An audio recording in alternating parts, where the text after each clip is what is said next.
Hi, and welcome back to the Outdoor Adventure Hour. I'm your host, Robert Lupo with Lupo Outdoors. And today we're going to talk about something that's always a controversy and has been for a very long time. Well, as long as it's been out there, this is one of the most popular firearms in the country. Actually, it is the most popular firearm in this country, and it's also the most controversial firearm there is. Uh, People have been trying to ban this almost from day one. And we're going to talk a little bit today about the truths, the lies, and the myths about the AR-15. There's a lot to talk about this, and I'm not going to cover absolutely everything because all you have to do is watch the news and realize that 80% of what you hear from congressmen and government officials, uh, most of it's BS. You have people like, oh, the AR-15, it's a 50 cal and blah, blah, blah. And, you know, if you hunt with it, you really can't hunt with it because whatever you shoot, there won't be anything left. All this is complete and utter crap. People would like to tell you that it's a automatic weapon, and that's not true. And people would like to tell you that it's an assault weapon, and that's not true either. So when we look at the AR-15 and where it came from, so let's go back down memory lane here. I have lots of notes here. The AR-15 is very rich and fascinating history that often gets overshadowed by modern controversies. Originally designed by Eugene Stoner in the late 1950s. This firearm, so in the military has the M16 and the AR-15 is a civilian version of such a weapon per se, just for the sake of arguments. It is there's so many myths and false senses of this, um, because the easiest way to get people on your side to get rid of something is to make it scary. There's a lot of really amazing aspects about this. So let me kind of backtrack a little bit and talk to you about when I got introduced to the AR-15. Originally, I had really no interest in that firearm. Um, it wasn't for me. It's not what I was looking for. Mind you, back then I was a competition shotgun shooter, and I was at a gun show, and I had an opportunity to buy a used AR-15 um, for $300. And I did my background check. For those who are watching or listening who think that you don't do background checks at gun shows, um, yeah, you do. Um, I have been involved with gun shows since I was a little kid. My father used to buy, sell, and trade firearms at gun shows when he was in Montana, and then again when he moved to Alaska. And I often went to the gun shows with him when I was younger. And you do background checks, you really do, and you also verify that the person is a resident of the state. You can't go to a gun show and just say, "Oh, I want to buy this," and be a member of a different state. Doesn't work that way. Now, let me correct that a little bit. I could go to Montana, go to a gun show, and find a firearm that I like. I can purchase it, but it has to be mailed to an FFL in my state. And then I need to, when I get home, go to that FFL, have my background check done, and then I can receive my firearm. So it's important to understand that. I got the AR-15 because I was curious about it, and I wanted to, I wanted to have one. Uh, the primary ammunition for an AR-15, um, normal built, is either a 223, Remington 223, or 5.56. We're going to talk about that in a little bit as well. But when it comes down to it, if you have a 223 only barrel, you can't shoot 5.56 out of it, 5.56 or a higher pressure cartridge. But if you have a 5.56 barrel, you can shoot 223 out of it. The cartridges are almost identical, except for 5.56 is inherently more pressure. So I got my AR-15, and it was 5.56/223. And I really didn't shoot it much. 223 was ridiculously cheap. So if you want to go out and plink and have a good time, it's a great rifle to have, to do that with. Got my scope, got everything.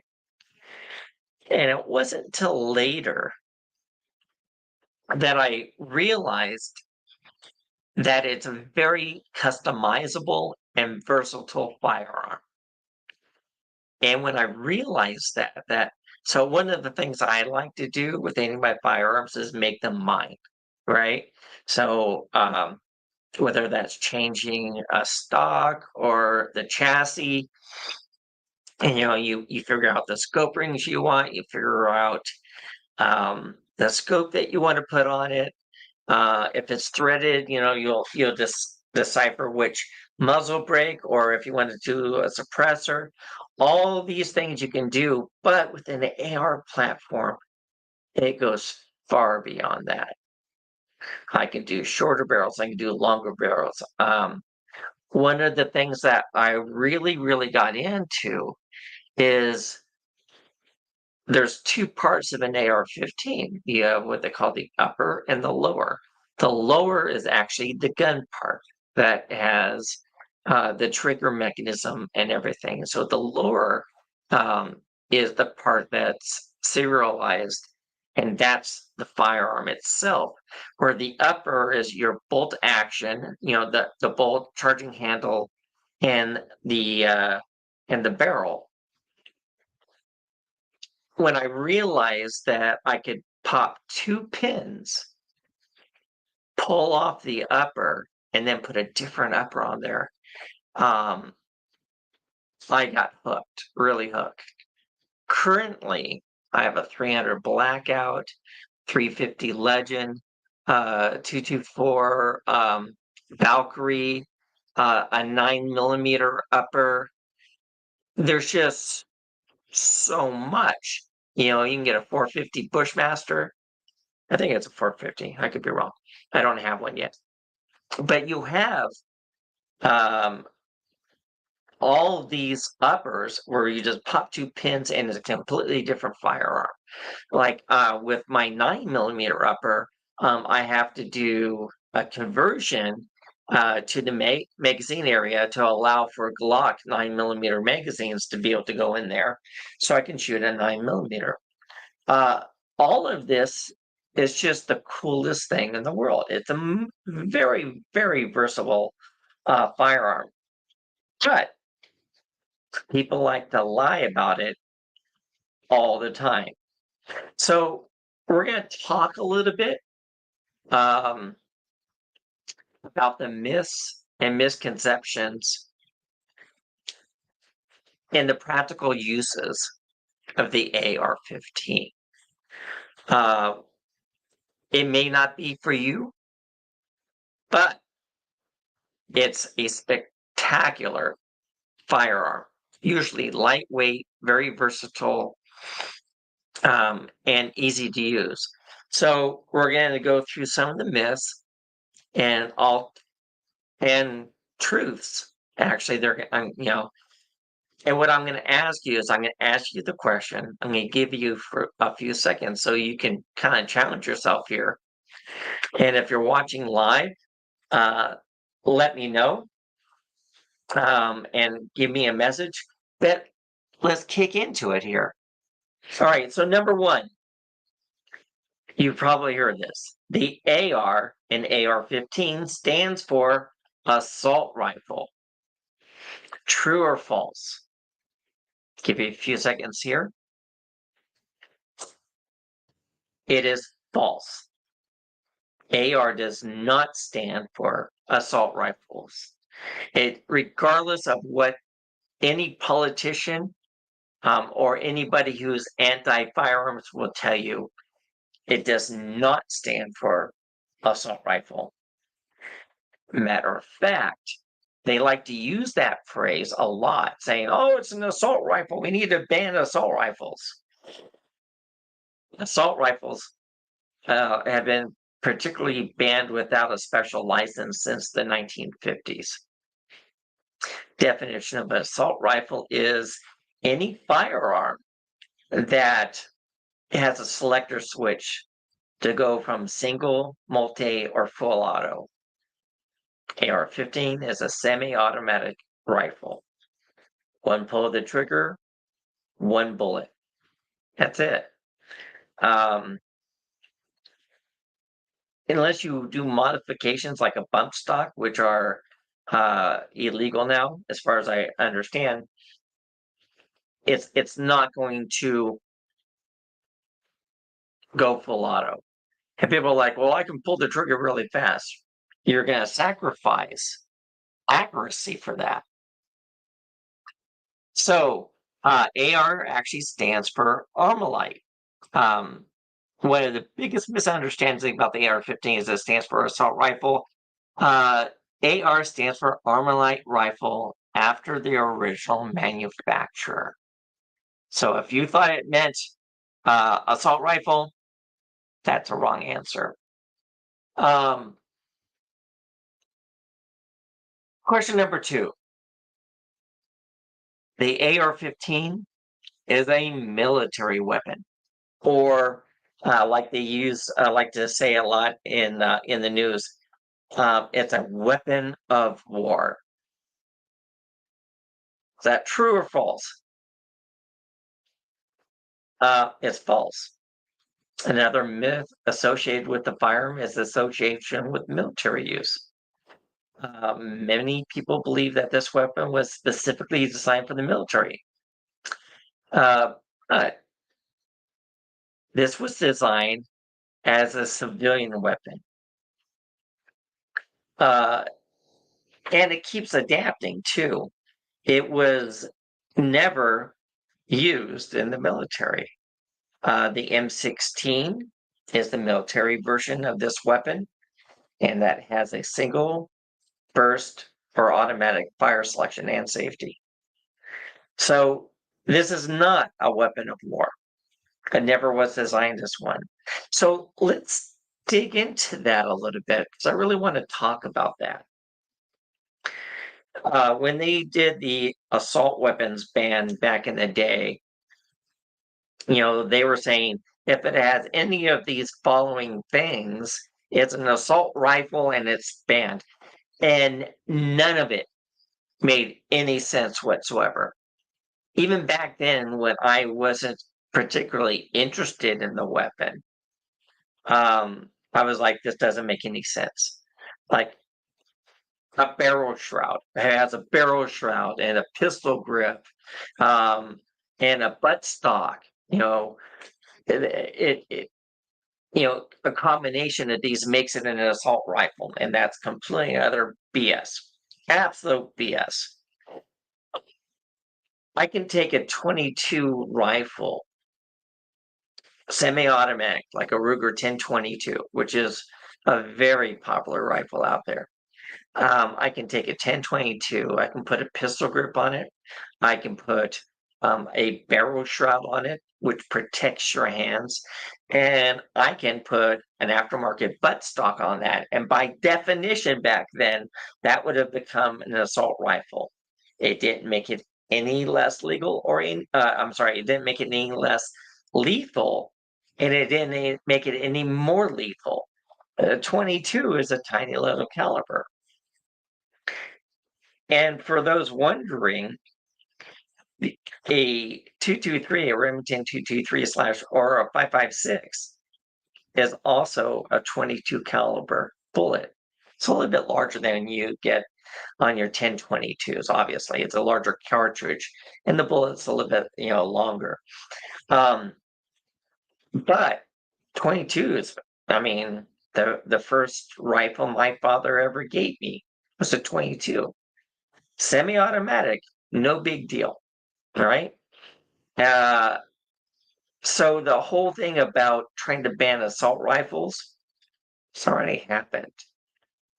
What they're attempting to do by trying to ban something like an AR-15 is this looks far too scary for the populace. So what we want to do is we want to ban this, and we can use that as a precedence to ban everything else. Right? You ever heard the expression, give them an inch, they'll take a mile? Well, the government's worse. Give them an inch and they'll take 100 miles. You can't give up any of your rights. The Second Amendment is one of our specific rights as American citizens. And the second you give up any of your rights, you've heard the old thing, anyone who gives up their rights for peace and security deserves neither. You can't give up a right because then you open the door to give up all your rights. Free speech, the right to assemble, all these rights you should hold dear and defend, absolutely defend to your last breath. So, no, the AR-15 was never a military weapon. Let's move on.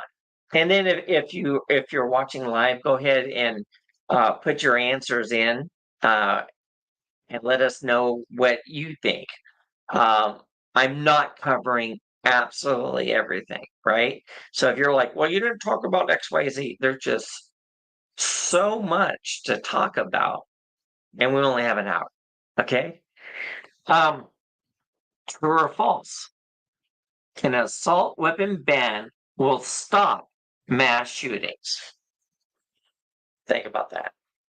If we do an assault weapons ban, it will stop mass shootings. And there has been such debate around banning so-called assault weapons like the Armor Light rifle, AR-15.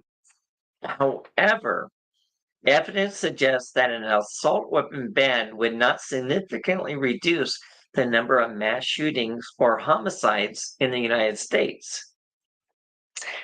Let me talk about something specific here. When back in 2020, it was estimated that we had 19.8 million AR-15 in private residents' hands. 2020, 19.8 million of these rifles out there. This is the most popular firearm in the United States. Now think about that. If it's the most popular firearm in the country, you would think that it would be used in so many crimes. And we're going to talk about that in a bit as well. But during the pandemic, that number raised greatly. You had people, breaking into locations, stealing things. In 2024, the number is now likely well over 23 million AR-15s in private hands. So in 4 years, it went from 19.8 to over 23 million. rifles. Think about that. That's a lot of rifles, right? So, in fact, research has indicated that most gun violence is committed with handguns and long guns like shotguns, other than so-called assault weapons, which is not an assault weapon, such as the AR-15, which are only used in a very small fraction of violent crimes. Very small. The issue is whenever the news gets a hold of any type of thing that has an AR-15 involved, they report on it. Do you hear about Chicago shootings in the news every day? Probably not. I haven't heard about a Chicago shooting in a long time, but they're averaging 50 to 60 shootings in Chicago alone by handguns over a weekend consistently. How come that's not reported? Because it's not sexy. They want to get rid of the AR-15. So yeah, let's go on to the next question. The AR-15 is way too powerful, and it is an absolute problem. I want you to think about that. So, was it Maxine Waters? I could be wrong, but I thought it was Maxine Waters. She sat there, and her famous quote is like, "It's a 50 cal, weighs as heavy as 10 boxes you'd be moving, and it's just this monster beast of a rifle." Not even close. Not even remotely close. Um, like I said, another misconception about this firearm is it's way too powerful. This couldn't be further from the truth. While it does fire like a 223 caliber round, which can cause damage when it's used for self-defense, hollow points and so forth, are commonly used at hunting purposes by many hunters. Um, it's worth noting that these rounds aren't considered armor-piercing ammunition and can be stopped effectively by standard body armor. If wearing them by law enforcement and so forth. So a lot of people are like, well, it's not, it's too dangerous, and if it's committed in a crime, you can take out cops. Their body armor stops at 223.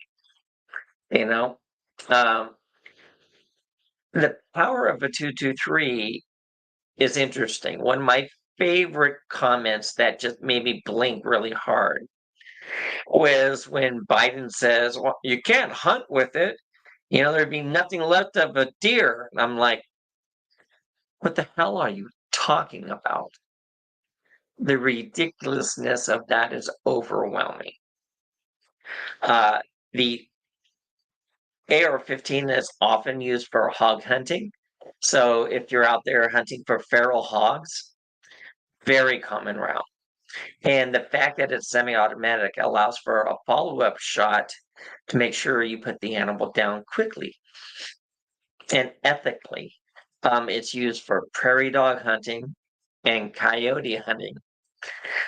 You can take larger game with an AR-15 standard. I'm going to call it standard because there's a lot of different uppers you can put on there. It's still an AR-15, but you can modify, you can change, not modify, but you can change the caliber by changing the upper, as we talked about earlier. But like the standard, the 223 5.56, very, very often used. It's a favorite for coyote hunting. It's a favorite for hog hunting. Excuse me.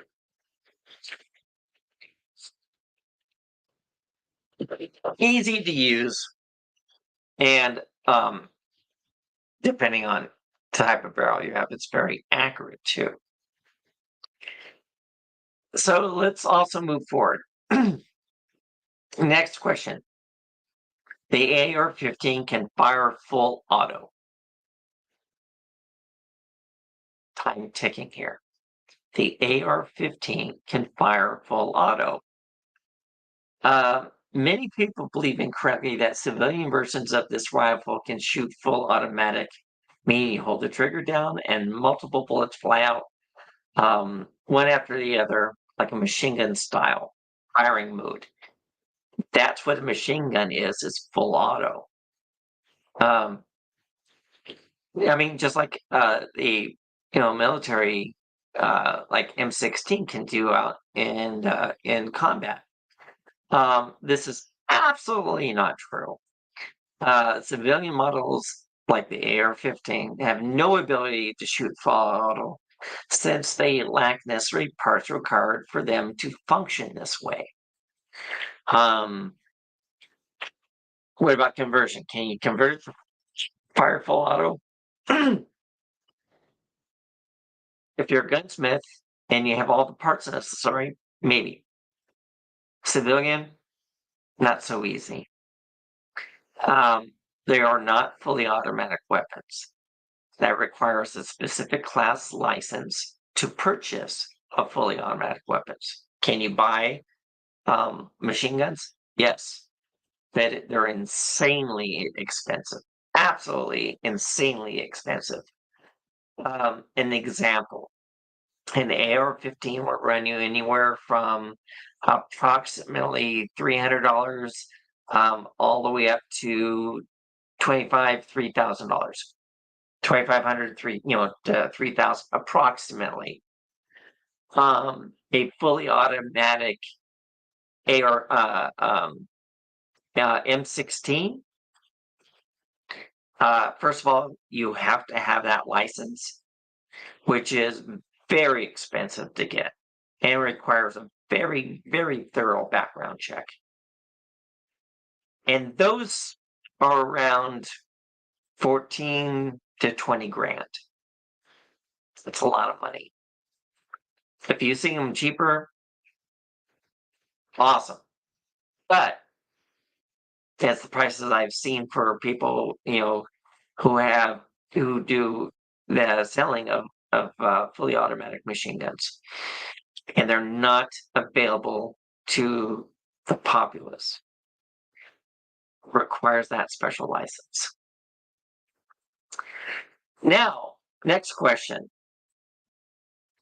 Wait 1 second. AR-15s aren't good for hunting. True or false? We talked about this just a few minutes ago. A common AR-15 myth is that many believe that the rifle isn't suitable for hunting. Thanks to their incredible customizability, the AR-15s actually make for great hunting rifles. AR-15 owners can choose upper parts, like we discussed, compatible with calibers typically used for hunting. The most popular hunting calibers are the 5.56 NATO 223, which he talked about, a 6.5 Grendel, a 450 Bushmaster, 300 Blockout, the 350 Legend, the 224 Valkyrie. Each caliber has a specific usage for a specific game. This basically proves the myth about the gun to be false. It is a great hunting rifle. And people go, well, why do you need 30 rounds while you're out there hunting? You're obviously not a good hunter. If it requires more than one shot to take out a piece of game, blah, blah, blah. And, it's funny, it's always coming from people who never hunted in their lives. And if they claim they've hunted, and they say, I was always able to take all my game out with one shot, they're full of crap. They're lying. Most of the time, you can take down an animal with one shot, but often it will require a follow-up shot. It depends on what you're hunting for. If you're hunting for hogs, if I'm going to go out for a hog hunt, I want to use 300 Blackout or 223. Those work perfect.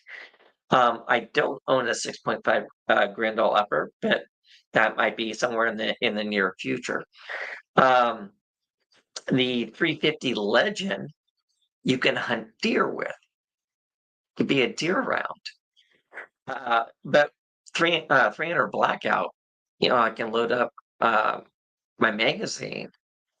And when you're hunting hogs, you're not normally going out there to hunt one hog. Hogs are so destructive. Um, they're not natural born to the United States. They're introduced. And so they're an invasive species. And they're exceedingly destructive to crops and people's property. They're horrible. So when you go out there, the purpose is to eliminate them, not just to hunt for the meat, which is fine. One of the problems with hogs is, unlike domesticated hogs, where you kind of want the fat, to add flavor. When it comes to wild hogs, you actually want to trim off as much of that fat as you possibly can because it's very gamey and often can actually ruin the flavor. So when you're out there, you want as many of those shots as you can to eliminate as many of the hogs in a herd as you can in one chance. This is an elimination of an invasive species that can spread disease, cause billions of dollars in the United States each year in damages. So why do you need multiple rounds? Right there. Let's see here. Question number 7 here. The 223 and 556 are interchangeable. Give you a few seconds here. This one's a bit of a tricky one, as it's not 100% false. A 223 Remington is smaller than the 556 NATO. Since the 556 NATO is a little bit larger, that means it can be shot with an AR-15 chambered for the 223, but they aren't interchangeable. If you put a 556 in a 223 only chamber, you can severely damage the gun. It's a very high pressure round. 223 can go into a 556, but not the other way around. Let's see what other questions we have. I'm not. I usually I buy 223s more than I buy 556. Although in my AR platform I can shoot both. It's capable of shooting both 556 and the 223. The issue I find is that 556 can be a little bit more expensive, and I like to stick with a specific round. My my Ruger American Gen 2, I have in it's 223 only. Now, they do make it in 556 that allows you to shoot both, but I don't want to mix up my rounds, because that's a mistake you can make. I got it in 223 because we are doing a testing of multiple annealers, and we're doing it in 223. And then the different annealers, we're going to actually be reviewing all the different annealers. Plus, we have a control group in 223, and we're going to measure how well the different annealers do compared to the control group. Compared to the control group, once we have failure of brass. So I absolutely love the Ruger American Gen 2. Spectacular rifle. Oh my God, it's amazing. And we have one being sent to us currently for review that's going to be in, it's 350 Legend. So we have one, and it's got a burnt bronze barrel and everything, and it's going to be in 350 Legend, and that should be sent to us. It's being sent to us now. We should have it in about a week or so. So we'll be doing a full review of how that round works and how much I enjoy it or don't enjoy it. So let's move on.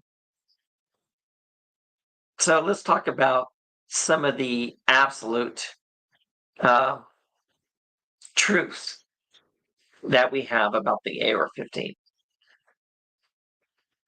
The AR-15 is by five. Wow, for saying so. The AR-15 is by far one of the most customizable rifles ever created. If you want to make that rifle you couldn't find a better rifle. The different hand grips, the different barrel shrouds, folding stock, non-folding stock, uh, different sights, all kinds of things with this rifle. It is extremely versatile. And then they have you can change the whole outlook outside uh, things by either having it dipped, for aesthetics, but you can also get like it's like a sticker set, but it's like a semi-permanent where you can change the AR-15. Like if you want it to look like the American flag, there's a set that you can put on it. I have several that we're going to be doing here in the near future where I'm going to be evaluating some of these sticker sets. So watch for those videos. Um, Chambers include 22. So that's the other thing I have with this. Um, I have the AR-15, and then I can, by switching the bolt, it's a special bolt. I can just pull the bolt out, keep the same charging handle, but swapping out the bolt, and then it's a specific magazine that allows me to shoot 22 long rifles out of my AR-15. So I can go out and plink to my heart's content, very inexpensively. So we got 22 caliber 223, 5.56, 6.8 SPC. Now, when you start getting into larger calibers like 308 and 6.5 Creedmoor, you're looking at the AR-10 platform, which I also have. And that is absolutely a spectacular hunting rifle. But we talked about 450 Bushmaster, and there's like dozens others. I mean, I'm barely scratching the surface. Upper receivers for pistol calibers such as 9mm, 40 caliber, 45 ACP are also available. There's even a 410 shotgun upper. So, I mean, this is just one of the most versatile, amazing rifles out there.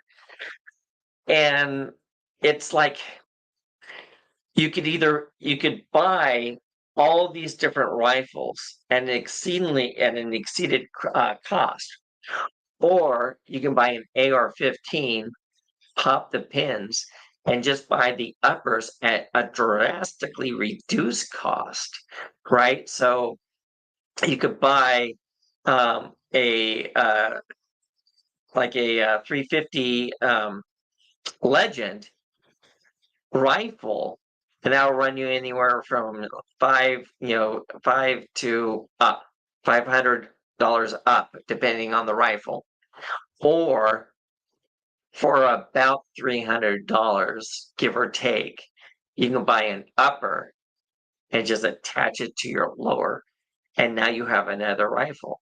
And then, so what I have is my AR-15 platform, and then I have all these series of uppers, which were just a fraction of the cost. And it allows me to go out and use them and shoot them depending on what I'm looking to do. It is by far one of the coolest things ever. And I absolutely absolutely are really getting into the AR-15 platform now. Such a versatile rifle. Other truths. These rifles are used for many different types of hunting, from varmint up to big game. And they're used for target shooting and national matches. There are a lot of competitions that include the AR-15. One of the most popular is three gun, where you have a pistol, an AR-15, and a shotgun. And three gun is absolutely a ball to watch. Very, very fun. But when it comes to the versatility of this firearm, you can't beat it. I mean, you just can't. The versatility of this is just astounding. Um, so another truth. AR-15 style rifles are no more powerful than any other hunting rifle of the same caliber. So a lot of people, like we said about the myth that if you shot a deer with an AR-15, there wouldn't be anything left, and that is the falsehood of that is just overwhelming. It's not a big round. I mean, when you start looking at things like a 308, 6.5 Creedmoor, 300 Win Mig, 7 millimeters, 6.5 PRC, um, uh, these are so much larger than anything like a standard AR-15 that's 5.56 or 2.23. Huge, huge difference. And everybody thinks, oh, well, yeah, if you use that, it's just gonna, destroy your game. And like I said, that's just absolute bullcrap. So let's talk about the AR-15 for home defense. There's a huge argument that you shouldn't use it for home defense because it's useless. It's kind of a little bit of each on that, and I'll explain what I'm talking about here. If you're like in an apartment building or you have thin walls, bullet from anything, handgun, rifle, or whatever, can go through some walls, depending on how you're set up. But a shotgun inherently doesn't ish. You don't have your shotgun at home loaded with birdshot. You usually have it loaded with double-aught buck, and that will absolutely go through walls. So when people say it's horrible for home defense, that's not true at all. It's a spectacular weapon for home defense. People go like, oh, just like Biden saying, just go outside and shoot 2 rounds up in the air, and if there's anybody there, they'll run for the hills. I'm like, unless they're armed and they see you shoot a double barrel shotgun up in the air, and then you're the target, I guarantee they're going to shoot you before you reload.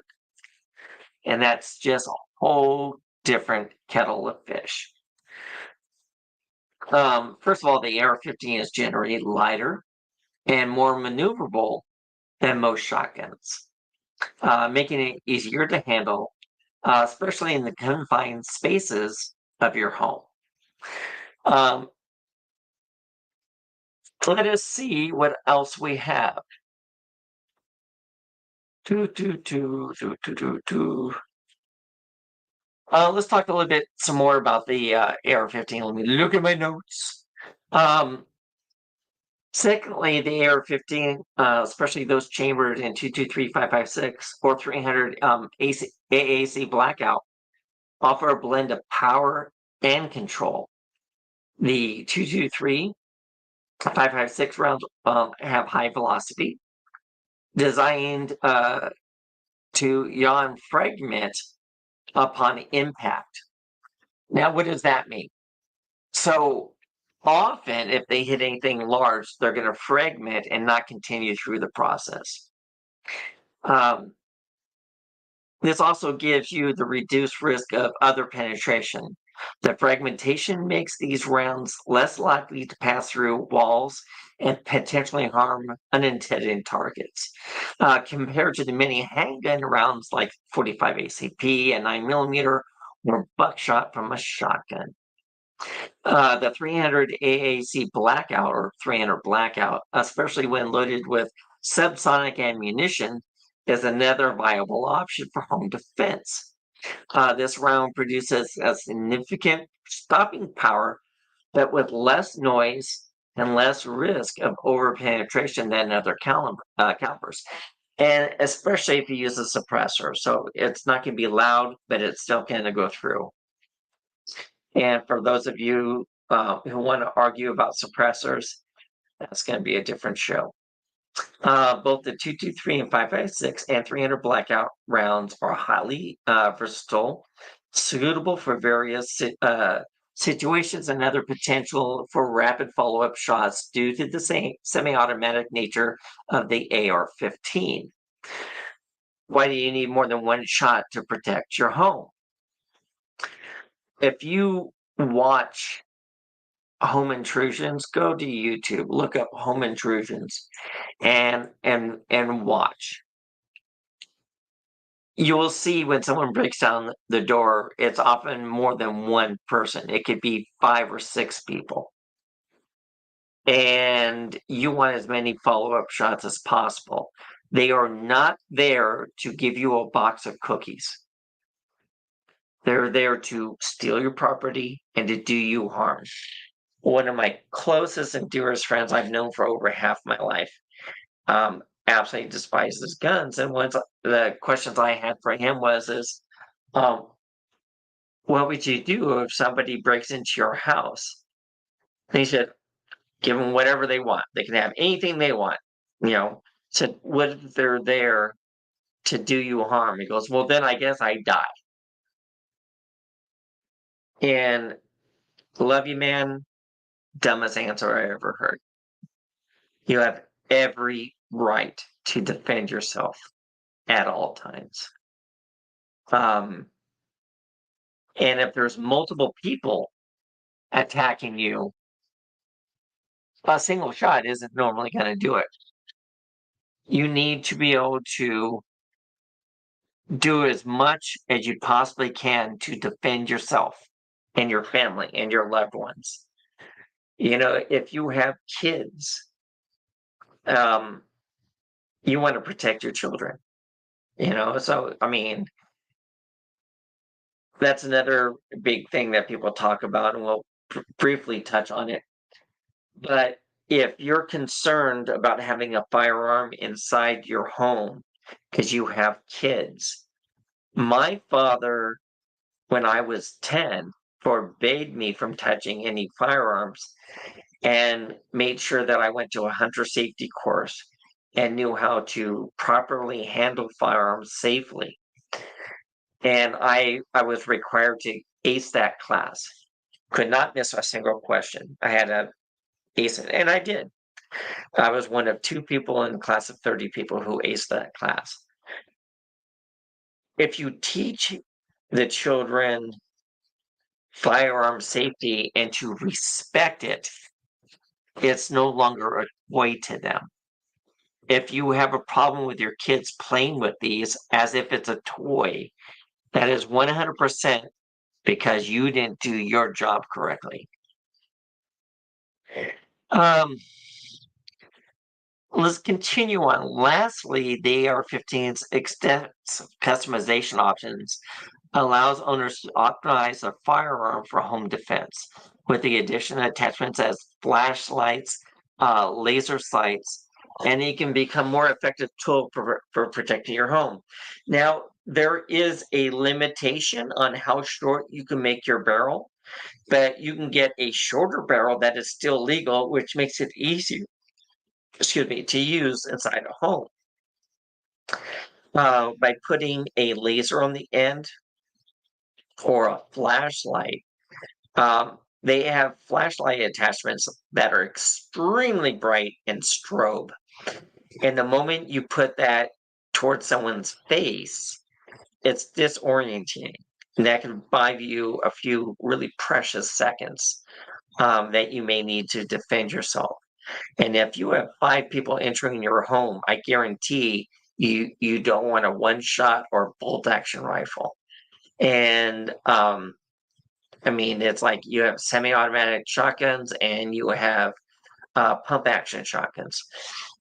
Still fantastic for home defense because you don't have to be spot on. You just have to point in the general direction and pull the trigger. And those pellets are going to spread out a bit. It's a spectacular firearm. But let's talk a little bit about statistics. So we have 9 minutes left. So the FBI figures show there were about 364 murders committed with rifles in 2019. You can look up newer stats. So let's talk about total murders in the United States in 2019. There was 10,258 murders in 2019. Out of those, there was 6,368 by handguns, which is about all but 4,000. Out of the 10,258, there was 364 murders with rifles, not AR-15s, but rifles, all rifles. Out of that, a very small percentage of those rifles were AR-15. You heard about them every single time because it was sexy for the news. Want to know who your number one enemy is? The news. When have you heard anything happy and joyful in the news? Extremely rare. They want sexy things for their ratings, and that's horrific and sad. But yeah, out of 10,258, 364 were rifles, and a very small percentage were AR-15, about 7%. Shotguns were 200 out of shotguns, 45 with other types of firearms. Here's the kicker. Of all the murders done, and this doesn't include hammers and everything else, right? The total of 10,258 wasn't just firearms. Knives killed 1,476 people. Knives, compared to 364. Did I say 84? 64, sorry. 364 rifles, 1,476 murders by knives. So realistically, why is the AR-15 so feared? But here's the kick, right? We are estimating over 23 million AR-50s in private homes and private hands. 23 million, the most popular handgun in the United States. And it accounts for a very, very low percentage. The majority of mass shootings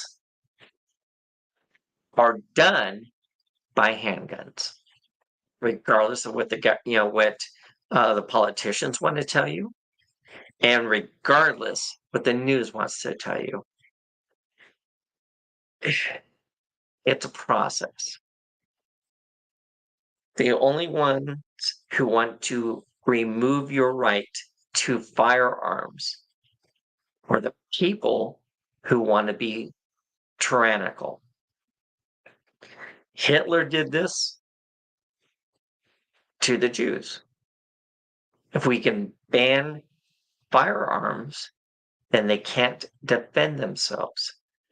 And when you make that argument that, well, if you think you can go against the military, with an AR-15, you're an idiot and blah, blah, blah. And I'm like, in the military, you're sworn to protect from foreign and domestic. And people protecting themselves really don't count as that domestic. How many people in the military do you think would basically bring up arms against their fellow citizens who are doing nothing more than trying to protect their rights? Not many. And there's a lot of leaders in the military who feel that same way. If you think that someone could just order the military to mow down civilians, unarmed and so forth, I don't know how close we're getting there quite yet, but I'd be more worried about like CIA and FBI and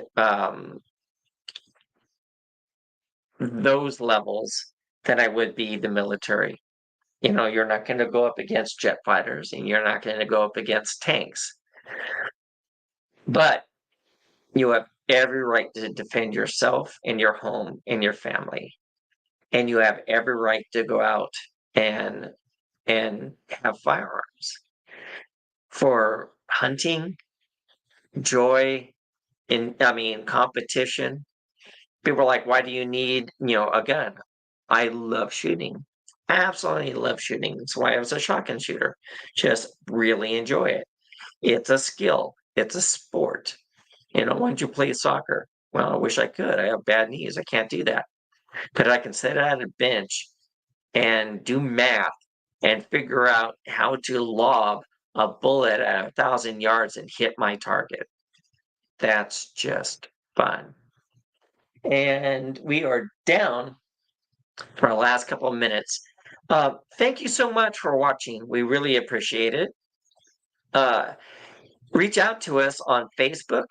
Leave a comment down below and let us know what you would like to talk about in upcoming episodes. We have a lot of new guests coming up fairly soon, and I just really want to thank you so much.